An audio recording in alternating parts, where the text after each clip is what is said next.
কিছু বলো। এখন আমরা খাবো, খাওয়ার সময় কিছু বলতে পারবো। বেশি জানো, খাওয়ার সময় কিছু বলতে পারবো না। তুমি ভুল জানো। হ্যাঁ, যখন তুমি খাও তখন কার্টুন দেখো। আর কার্টুনটা কি বলা হয় না? তখন তো আমি কথা বলি না, কার্টুন কথা বলে। যাওয়ার পর মুখে তারপর হাসে।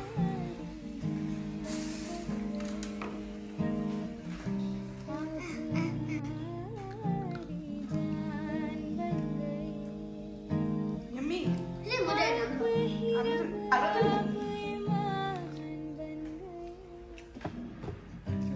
না, তুমি না, যা মজা এনে খাইছো তুই। ইয়াম্মি, মজার গান তো। আরো তো